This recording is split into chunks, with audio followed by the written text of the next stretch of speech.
তাহলে তিনি পদত্যাগ করতে চলেছেন এবং সেই সম্ভাবনাই এখন পর্যন্ত প্রবল। জাপান সফর শেষে সেরকম একটা ঘোষণা দিয়ে দিলেও অবাক হওয়ার কিছু থাকবেন। দর্শক, প্রধান উপদেষ্টা প্রফেসর ইউনূস 4 দিনের জাপান সফরে রয়েছেন। আমরা দেখেছি তিনি জাপান সফরে গিয়েছেন। কালকের আগের রাতে মধ্যরাতে তিনি ফ্লাইটে চেপেছেন এবং জাপানে গতকালকে সারাদিন বিভিন্ন কর্মকাণ্ড করেছেন। প্রধান উপদেষ্টা জাপান সফর শেষ করে দেশে ফিরে একটা নতুন কিছু ঘটবে এই আলোচনা চতুর্দিকে শোনা যাচ্ছে। অর্থাৎ প্রধান উপদেষ্টা দেশে ফেরার পরে নতুন কোনো ঘোষণা আসতে পারে সরকার থেকে। সেই ঘোষণা কি সেটা নিয়ে নানা রকমের চাঞ্চল্য তৈরি হয়েছে। এরকম কথা যখন দেখছি তখন প্রধান উপদেষ্টা জাপানে বিভিন্ন রকমের বৈঠক করছেন, কিন্তু জাপানের এই সফর আসলে নির্দিষ্ট কোনো রাষ্ট্রীয় সফর না, একটা সম্মেলনে মানে যোগদানের জন্যই তিনি গিয়েছেন। জাপান সরকারের আমন্ত্রণে গিয়েছেন এমনটা বলা যাবে না এবং জাপান সরকারের সঙ্গে তেমন কোনো ব্যবসায়িক ব্যাপার লেনদেন এরকম হওয়ার সম্ভাবনাও খুব কম। যদিও প্রেস সেক্রেটারি শফিকুল আলম বলছেন জাপানের সঙ্গে $1 বিলিয়ন চুক্তি হওয়ার সম্ভাবনা রয়েছে।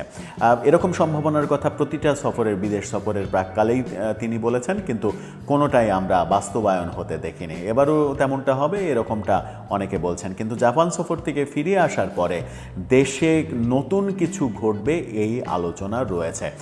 প্রধান উপদেষ্টা জাপান সফরে গেছেন দেশের একেবারে ক্রান্তি লগ্নে। আমরা সেটা নিয়েও একটা ভিডিও বানিয়েছিলাম। দেশ যখন অস্থির, চতুর্দিকে আন্দোলন সংগ্রাম এগুলো চলছে, সচিবালয় যখন অস্থির, সেরকম একটা মুহূর্তে তিনি জাপান সফর গেলেন। জাপান সফরকে নিয়েও বিতর্ক তৈরি হয়েছে, এরকম সময়ে তিনি কেন গেলেন।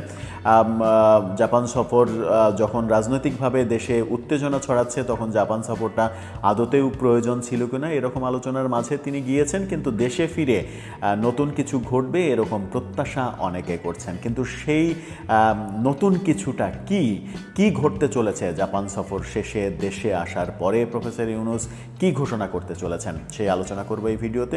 বলছিলাম প্রফেসর ইউনূসের জাপান সফরে তিনি গতকালকে টোকিওর ইম্পেরিয়াল হোটেলে জাপানের সাবেক প্রধানমন্ত্রী এবং জাপান বাংলাদেশ পার্লামেন্টারি ফ্রেন্ডশিপ লীগের সভাপতি তারো আসো তার সঙ্গে সাক্ষাৎ করেছেন এবং সেই সাক্ষাতে তিনি আবারও ওই পুরনো কাসুন্দিই ঘেটেছেন।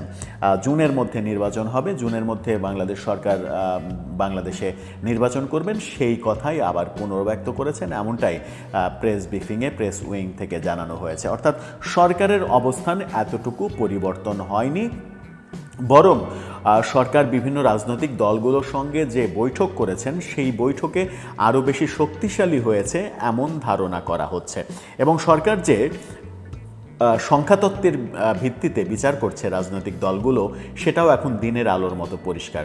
সরকারের ভাবনায় কতগুলো রাজনৈতিক দল তার পক্ষে অবস্থান নিচ্ছে, কতগুলো রাজনৈতিক দল বিপক্ষে আলোচনা করছে সেই সংখ্যাটা বিচার করছে। অর্থাৎ সেই ক্ষেত্রে বিএনপি প্রায় একা হয়ে যাচ্ছে সরকারের কাছে, এরকম প্রসঙ্গও সামনে আসছে। তার মানে হচ্ছে যে সরকার সংখ্যাগরিষ্ঠ দলের মতামতের ভিত্তিতে নিজেদেরকে আরও বেশি শক্তিশালী করে ফেলছে, এই আলোচনাটা পাকাপোক্ত হিসেবে সামনে আনা হচ্ছে। বাস্তবতা কি তাই? বাস্তবতা হচ্ছে বিএনপি এবং আওয়ামী লীগকে যদি বাদ দেওয়া হয় বাংলাদেশের রাজনীতিতে এবং বাংলাদেশের জনগণের প্রতিনিধিত্ব করার ক্ষেত্রে, তাহলে বাকি রাজনৈতিক দলগুলো বাংলাদেশের মানুষের জনগণের কত পার্সেন্টের প্রতিনিধিত্ব করে? সব মিলিয়ে হয়তো 10%-এর প্রতিনিধিত্ব করে। তো 10%-এর প্রতিনিধিত্ব করা রাজনৈতিক দলগুলোর মতামত যদি সরকারের কাছে গুরুত্বপূর্ণ হয় এবং সরকারের যে ক্ষমতা সেই ক্ষমতা বৃদ্ধি করে, তাহলে সেখানে একটা বড় প্রশ্নবোধক চিহ্ন থাকে। আবার আরেকটা প্রসঙ্গও রয়েছে, বাংলাদেশে এই মুহূর্তে নিবন্ধিত দলের সংখ্যা 46টিরও বেশি। এই 46টি দলের নাম কি বর্তমান সরকার আদৌ জানে? আমার মনে হয় জানে না, কারণ তারা যে কার্যক্রমেই যাচ্ছে, যেখানেই যাচ্ছে, সেখানেই আমরা তাদের মুখে শুধুমাত্র 3টি থেকে 4টি দলের নাম শুনছি। সেই 3টি দলের নাম যখন শোনা যাচ্ছে তখন এনসিপির নাম আসছে, অথচ এনসিপি এখন পর্যন্ত নিবন্ধিতই না, ওই 46টা দলের মধ্যেই না। তারা বিএনপিকে চেনে, জামাতকে চেনে, এনসিপিকে চেনে, এর বাইরে কাদেরকে চেনে? আমরা একটা অনুষ্ঠানে প্রধান উপদেষ্টার সহকারী প্রেস সেক্রেটারি অপূর্ব জাহাঙ্গীর, যিনি প্রধান উপদেষ্টার সম্পর্কে ভাতিজা হন, ভাইয়ের ছেলে, তার কথাই শুনছিলাম যে তিনি যে 4-5টা দলের নাম বললেন, সেখানে তার 4 নাম্বার দল, 3 নম্বরে 1 নম্বরে বিএনপি, জামাত, এনসিপি এবং 4 নম্বরে তিনি দলের নাম বললেন।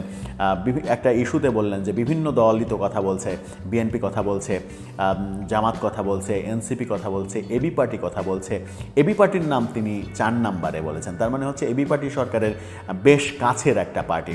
এবি পার্টি কারা? যারা প্রেসিডেন্ট এবং সেক্রেটারি সর্বস্ব দল। এবং অভিযোগ রয়েছে, যখন আওয়ামী লীগের সময়ে জামাত নিষিদ্ধ করার প্রক্রিয়া শুরু হলো এবং জামাতের নিবন্ধন বাতিল করা হলো, তখন জামাতের ভেতর থেকে বের হয়ে আসা কয়েকজন নেতাকর্মী এই পার্টিটার জন্ম দিলেন, যারা মনে করলেন যে এই পার্টিটা জামাতের বিকল্প হবে এবং তারা নিবন্ধন নিয়ে জামাতের রোল প্লে করবে যদি আওয়ামী লীগ সরকার কন্টিনিউ করে। কিন্তু আওয়ামী লীগ সরকার কন্টিনিউ করলো না, তাদের সেই প্রত্যাশাও পূরণ হলো না এবং এখন বাস্তব অর্থে দেখা যাচ্ছে এবি পার্টি মূলত প্রেসিডেন্ট সেক্রেটারি সর্বস্ব দল, বাংলাদেশে তাদের কোনো তেমন অস্তিত্বই নেই। তো সেই দলের নাম যখন সরকারের কাছে 4 নাম্বার অবস্থানে থাকে, তখন বোঝাই যায় যে সরকার মোটামুটি অন্ধের মতো এক ধরনের কার্যক্রম চালিয়ে যাচ্ছে। তারা এখন পর্যন্ত যে 20-22টা দলের সঙ্গে বৈঠক করেছে, সেই ক্ষেত্রে বিএনপি ভার্সেস 22টা দল এরকম পজিশনে তারা যেতে চাচ্ছে। অর্থাৎ বিএনপি ডিসেম্বরের মধ্যে নির্বাচন করছে, বাকি কোনো দলই স্পষ্টভাবে ডিসেম্বরের মধ্যে নির্বাচন চায়নি।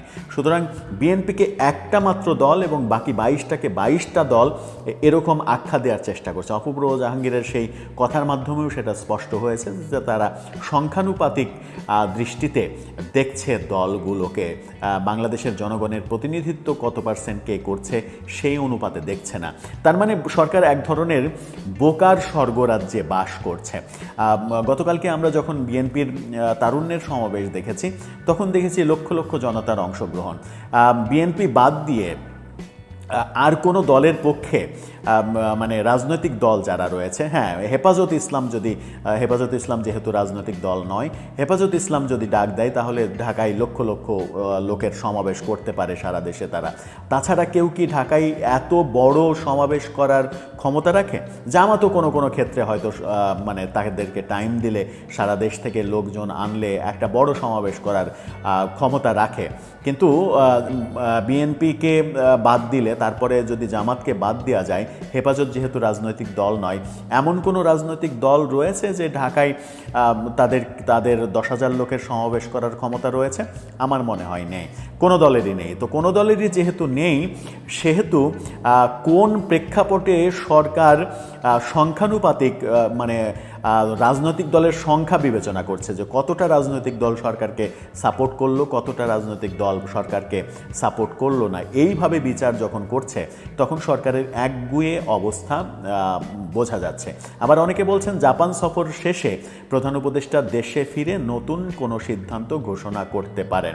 নতুন সিদ্ধান্ত কি? যেমন অপূর্ব জাহাঙ্গীর বলেছেন, জনগণকে, রাজনৈতিক দলগুলোকে আস্থায় না আনতে পারলে প্রফেসর ইউনূস থাকবেন না। তিনি বরং সাংবাদিকদের উপস্থাপককে উল্টা প্রশ্নই করেন, আপনার কি মনে হয় যে রাজনৈতিক দলগুলোকে আস্থায় আনতে না পারলে প্রফেসর ইউনূস একদিনও ক্ষমতায় থাকবেন? এই প্রশ্ন করেন। তার মানে হচ্ছে প্রফেসর ইউনূস যদি ক্ষমতায় থাকতে না চান, রাজনৈতিক দলগুলোকে আস্থায় যদি আনা না যায়, তাহলে তিনি পদত্যাগ করতে চলেছেন এবং সেই সম্ভাবনাই এখন পর্যন্ত প্রবল। জাপান সফর শেষে সেরকম একটা ঘোষণা দিয়ে দিলেও অবাক হওয়ার কিছু থাকবে না, যখন বিএনপি তার স্পষ্ট অবস্থান ব্যক্ত করেছে এবং বিএনপি স্পষ্ট অবস্থান ব্যক্ত করার মাধ্যমে একটা বার্তা দিয়েছে, শোডাউন করেছে যে সরকার ডিসেম্বরের মধ্যে, 31শে ডিসেম্বরের মধ্যে নির্বাচনের তারিখ ঘোষণা না করলে বিএনপি আন্দোলনে চলে যাবে। আর আন্দোলনে চলে গেলে সরকার যে টিকতে পারবে না, এটা সরকারও জানে। বিএনপি নেতা গয়েশ্বর চন্দ্র রায় বলেছেন যে আমরা যদি মাঠে নামি তাহলে তো 24 ঘন্টাও টিকতে পারবেন না। আবার মির্জা আব্বাস বলেছেন সরকারের প্রতিটা অঙ্গ প্রত্যঙ্গে পচন ধরেছে। সালাউদ্দিন আহমেদ বলেছেন প্রফেসর ইউনূস পদত্যাগের নামে নাটক করছেন। নুরুল হক নূরের দল বলছে যে প্রফেসর ইউনূস পদত্যাগের নাটক করছেন। এই যে কথাগুলো, এই কথাগুলো সরকারের জন্য কাল হবে। সরকার, প্রধান উপদেষ্টা জাপান থেকে দেশে ফেরার পরে দুটো কাজ করতে পারেন আমার মনে হয়। বিএনপিকে যেহেতু আস্থায় নেওয়া সম্ভব হচ্ছে না, সেহেতু নতুন যে আলোচনা শুরু করানো হয়েছে বিভিন্নভাবে পৃষ্ঠপোষকতা দিয়ে জাতীয় সরকারের প্রসঙ্গ, সেই জাতীয় সরকারের পদ্ধতিতে আলোচনা শুরু করার একটা চেষ্টা আমরা দেখতে পারি, যেখানে প্রফেসর ইউনূসকে রাষ্ট্রপতি করা হবে এবং তারেক রহমানকে প্রধানমন্ত্রী হওয়ার অফার দেওয়া হবে। কিন্তু বিএনপিকে জীবনেও জাতীয় সরকারের ইস্যুতে রাজি হবে? আমার মনে হয় না যে বিএনপি এত বড় রাজনৈতিক ভুল করবে। তার মানে হচ্ছে সেটাও ব্যর্থ হওয়ার একটা উপক্রম রয়েছে। তাহলে প্রফেসর ইউনূসের সামনে পথ খোলা কি? সামনে পথ খোলা হয় বিএনপিকে এবং সেনাবাহিনীকে আস্থায় নিয়ে সরকার পরিচালনা করা, নতুবা তার ওই সংখ্যাতত্ত্বের বিচারে যে 22টা দল আমাকে সমর্থন দিচ্ছে সুতরাং সরকার যেটা ইচ্ছা সেটা করবে, সেই প্রত্যাশা পূরণ হবে না। যখন আর্মি আস্থায় নেই এবং আজকে তিন বাহিনী থেকে জানানো হয়েছে, বিমান বাহিনী, নৌবাহিনী থেকে জানানো হয়েছে যে দেশের স্বাধীনতা সার্বভৌমত্বের ব্যাপারে এতটুকু ছাড় দেয়া হবে না। সুতরাং করিডোর, বন্দর, এই বিষয়গুলোতেও যে তিন বাহিনীর সাপোর্ট পাওয়া যাচ্ছে না সেটাও নিশ্চিত হয়েছে। এরকম পরিস্থিতিতে তার সম্মানজনক একটা পথ খোলা থাকবে, সেটা হচ্ছে যে পদত্যাগ করা।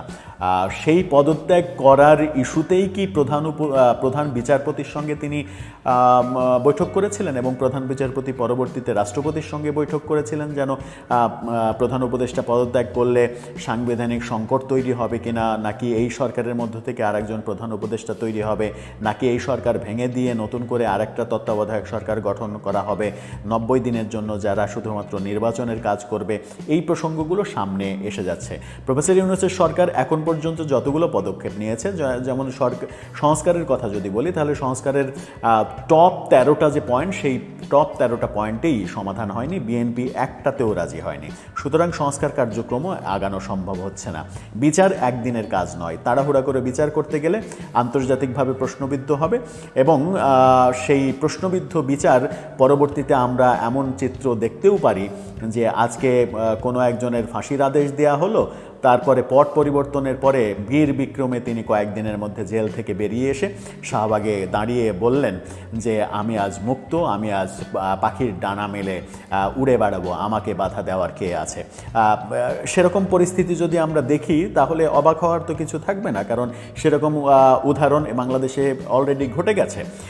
এইরকম বাস্তবতায় সরকার কি করবে সেটা একটা বড় বিষয়। তবে আমার মনে হয় যে জাপান সফর শেষে সত্যি সত্যি বাংলাদেশে বর্তমান ক্রান্তি লগ্নে নতুন কোনো সিদ্ধান্তের দিকে সরকারকে যেতে হবে। সেই সিদ্ধান্ত পজিটিভ হোক আর নেগেটিভ হোক, কার পক্ষে গেল কি গেল না, আমরা সবসময় আমাদের প্ল্যাটফর্ম থেকে বলে আসছি যে সিদ্ধান্তটা কার পক্ষে গেল কার পক্ষে গেল না, দ্যাট ডাজ নট ম্যাটার। একটা মাত্র পয়েন্ট আমাদের বিবেচ্য, সেটা হচ্ছে সিদ্ধান্তটা বাংলাদেশের পক্ষে থাকলো কিনা। সেই পয়েন্টেই আমরা অবিচল থাকতে চাই। দর্শক, আপনার কি মনে হয়, জাপান সফর শেষে সত্যি কি প্রধান উপদেষ্টা পদত্যাগ করে ফেলবেন? পদত্যাগ করা ছাড়া বিকল্প কোনো পথ কি খোলা থাকলো? আর সেই আলোচনায় আপনার মতামত জানিয়ে লিখতে পারেন আমাদের